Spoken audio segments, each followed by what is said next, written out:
Hello friends, I am Sonia Garg. Welcome back to my YouTube channel smart everyday. आज हम करेंगे chapter 1 real number class 10th की exercise 1.4। ठीक है, उससे पहले हम देख लें कि रैशनल एंड इरेशनल नंबर्स क्या होते हैं। ठीक है, सबसे पहले जो डेसिमल एक्सपेंशन होती है वो दो तरह की होती है। एक होती है टर्मिनेटिंग, एक होती है नॉन टर्मिनेटिंग। ओके, टर्मिनेटिंग मतलब जैसे हमने 1/4 किया, 1 को 4 से डिवाइड किया, पहले 0, 4 2 ज़ा 8, 4 5 ज़ा 20, यहाँ पे ये कंप्लीट हो गई। इट मीन्स 1/4 की वैल्यू आई हमारे पास 0.25। ये तो हो गई हमारे पास टर्मिनेटिंग। क्लियर। नॉन टर्मिनेटिंग क्या होती है? जो खत्म नहीं होती। इसके आगे दो पार्ट्स हैं, non terminating and repeating, non terminating and non repeating. Clear. जैसे हम करें 1/3 को डिवाइड करें, पहले 0, 3 3 ज़ा 9, 3 3 ज़ा 9, ये ऐसे ही चलता जाएगा। क्लियर। इट मीन्स ये रिपीट हो रहा है 3, तो इसके ऊपर हम बार पा देते हैं। क्लियर। सो ये क्या है? नॉन टर्मिनेटिंग, टर्मिनेट नहीं हो रहा, बट ये क्या है? रिपीटिंग है। नॉन रिपीटेड क्या है? जैसे हमारे पास आ जाए 0.678293 समथिंग, ना ही तो ये नंबर रिपीट हो रहे, ना ही ये टर्मिनेट हो रहे। क्लियर। देखो आगे, रैशनल नंबर्स कौन से होते हैं एंड इररेशनल कौन से होते हैं? रैशनल नंबर होंगे, सबसे बेसिक डेफिनेशन जो क्या होंगे, p/q फॉर्म में होंगे, q नॉट इक्वल टू 0 होगा। क्लियर। एंड जो टर्मिनेटिंग होंगे वो भी रैशनल्स होगी। एंड अगर वो नॉन टर्मिनेटिंग है, क्लियर, बट वो रिपीटेड हैं नंबर्स उनके, तो वो भी रैशनल्स होंगे। क्लियर। एंड इररेशनल्स कौन से होते हैं? First of all root of p, where p is prime. Prime numbers की स्क्वायर रूट सारे क्या होते हैं? इररेशनल्स होते हैं। एंड नंबर अगर नॉन टर्मिनेटिंग है एंड नॉन रिपीटेड है, ये ना ही तो टर्मिनेट हो रहा, ना ही रिपीट हो रहा, तो वो भी इररेशनल है। क्लियर हो गया? तो देखो, एक तो तरीका है कि हम नंबर्स को डिवाइड करके बताएं कि वो नॉन टर्मिनेटिंग है या फिर टर्मिनेटिंग है। बट अब हमारे पास क्या आ गई? एक थ्योरम आ गई जिससे हम डायरेक्टली बता सकेंगे। थ्योरम क्या है? Let x is equal to p/q, rational number where p and q are coprime. Coprime मतलब इनमें कोई भी कॉमन फैक्टर नहीं है, इनकी जीसीडी 1 है। Such that the prime factorization of q, हम क्या करेंगे? डिनोमिनेटर की प्राइम फैक्टराइजेशन लिखेंगे, इज ऑफ फॉर्म 2 की पावर m 5 की पावर n। इट मीन्स अगर हम डिनोमिनेटर की फैक्टराइजेशन लिखेंगे, प्राइम फैक्टराइजेशन, तो उसमें सिर्फ पावर्स ऑफ 2 और पावर्स ऑफ 5 या फिर दोनों आएंगे, सिर्फ 2 और 5 की पावर्स आएंगी, बाकी कोई नंबर नहीं आएगा। Clear. Then x has a decimal expansion which is terminating.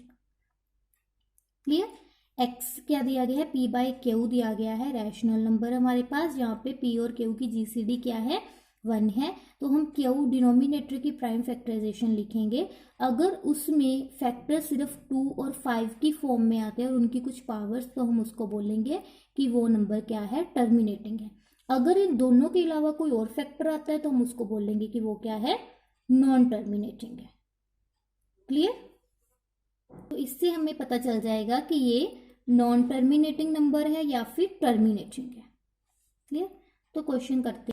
आपकी एक्सरसाइज 1.4 है, without actually performing the long division. हमें लॉन्ग डिवीजन करके नहीं दिखाना, हमें सिर्फ थ्योरम का यूज करके बताना है कि ये टर्मिनेटिंग डेसिमल एक्सपेंशन है या फिर non terminating and repeating decimal expansion है ये रैशनल नंबर, ये तो आपको पता ही चल रहा है। ठीक है, तो सबसे पहले तो देखो, इनकी जीसीडी 1 है, कॉमन फैक्टर नहीं है, तो हम क्या करेंगे? डिनोमिनेटर की क्या लिखेंगे? Prime factorisation.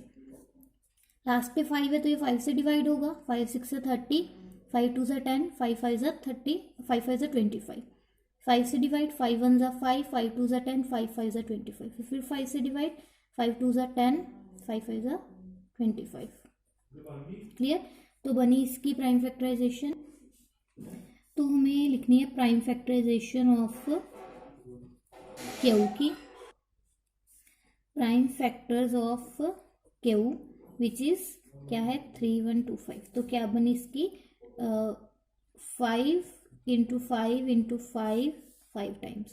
क्लियर, मतलब 5 की पावर 5। तो हमने बोला था कि अगर डिनोमिनेटर की प्राइम फैक्टराइजेशन में 2 की पावर्स एंड 5 की पावर्स या इन दोनों में से एक या दोनों की हो तो वो क्या होता है टर्मिनेटिंग। तो इसमें सिर्फ पावर 5 की, it means this number is terminating. Clear. अब इसके चेक करो 64 एंड 455। क्लियर, इनकी जीसीडी भी प्राइम फैक्टराइजेशन लिखेंगे 455 की। क्लियर, तो 455 की क्या लिख सकते हैं हम, पहले 5 इंटू 91, तो क्या बना 5 इंटू 13 7। फैक्टर्स बने 5 7 एंड 13। हमने क्या बोला था 5 और 2 की पावर्स होनी चाहिए, इसमें क्या आ गया 5 13 एंड 7 की आ गई। सो ये क्या होगा हमारे पास नॉन टर्मिनेटिंग। क्लियर। अब नेक्स्ट है 6 एंड 15। अब देखो इनकी जीसीडी पहले से 1 नहीं है तो इनको 3 से कट करेंगे 2 5। अब इनकी जीसीडी 1 है। क्लियर। सो अब लिखो प्राइम फैक्टर्स ऑफ क्यू 5, ये तो 5 की पावर 1, तो इसके प्राइम फैक्टराइजेशन में 5 की power I, so it is terminating. Clear. Next है 77 एंड 210। ये देखो 7 से डिवाइड हो रहा है, जीसीडी 1 नहीं है तो आया 11/30। अब जीसीडी 1 है तो अब लिखो prime factors, prime factorization of Q जो क्या है 30। तो इसकी क्या आएगी 2 3 ज़ा 6 6 5 ज़ा 30। क्लियर। तो इसकी प्राइम फैक्टराइजेशन में 2 3 एंड 5, तो ये क्या हो गया non terminating by the theorem, directly बोल सकते हैं हम। ठीक है, क्यों, because it's prime factorization, it's prime factorization has powers of 2 3 and 5। तो ये क्या हो गया नॉन टर्मिनेटिंग हो गया। क्लियर। तो नेक्स्ट है हमारे पास 129/2 की पावर 7, 5 की 7 और 7 की 5। तो हमें ये प्राइम फैक्टराइजेशन पहले से दे दे। तो देखो in the denominator the prime factorization has power of 2 7 and 5। So by the theorem it is non-terminating. Clear? Repeated. Okay. Now next है हमारे पास 29/343। तो हम प्राइम फैक्टराइजेशन लिखेंगे 343 की, प्राइम फैक्टर्स ऑफ क्यू 343। तो ये क्या होता है 7 का क्यूब होता है। क्लियर। तो इसमें फैक्टर्स क्या बने 7 के, so by the theorem it is non-terminating, repeated. Clear. And last one is 15/1600। GCD 1 नहीं है तो पहले जीसीडी को 1 करो, क्या करो इसको 5 से डिवाइड हो जाएगा 5, क्या बना 3, 5 3 ज़ा 15, 5 2 ज़ा 10, 3/32 320। सो लिखो प्राइम फैक्टराइजेशन ऑफ 320। तो देख लो करके चाहिए आप 320, पहले 2 से गया 160, फिर 2 से गया 80, फिर 2 से गया 40, 2 से गया 20, 10, 2 से गया 5। तो क्या बनी प्राइम फैक्टराइजेशन 2 की पावर 6 इंटू 5 की power 1। So prime factorization of Q has powers of 2 and 5, so it is terminating. Clear.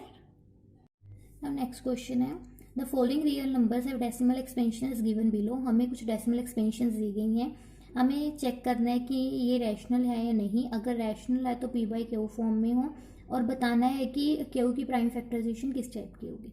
Clear. पहले देखो ये नंबर दिया गया है, इसकी डेसिमल एक्सपेंशन हमारे पास टर्मिनेटिंग है। Decimal expansion is terminating. मैंने आपको बताया था टर्मिनेटिंग डेसिमल एक्सपेंशन वाले नंबर्स क्या होते हैं, रैशनल्स होते हैं। क्लियर। और रैशनल को हम पी बाई क्यू फॉर्म में लिख सकते हैं। ओके। वेयर मैंने आपको थ्योरम में बताया था कि अगर नंबर टर्मिनेटिंग है और इसकी पी बाई क्यू फॉर्म में जो क्यू होगा वो क्या होगा, उसके फैक्टर 2 की पावर या फिर n की पावर या दोनों की पावर होगी। ठीक है। Where Q has prime factors as powers of 2 और पावर्स ऑफ 5 और बोथ। क्लियर है। टर्मिनेटिंग का बिकॉज यहाँ पे देखो ना ही तो ये टर्मिनेट हो रहा ना ही ये रिपीट हो रहा, ये क्या है, non terminating and non repeated decimal expansion. वो नंबर जिसकी non terminating non repeated decimal expansion होती है उनको हम क्या बोलते हैं, irrational numbers. So we can't write in p by q form। Clear. Next है ये वाला नंबर, यहाँ पे देखो ये क्या है, नॉन टर्मिनेटिंग। इसका मतलब ये होता है ना 43 1 2 3 4 7 8 9, ये नंबर रिपीट होना स्टार्ट होगा। ये मतलब होता है ना, it means it is non terminating but repeated. Clear.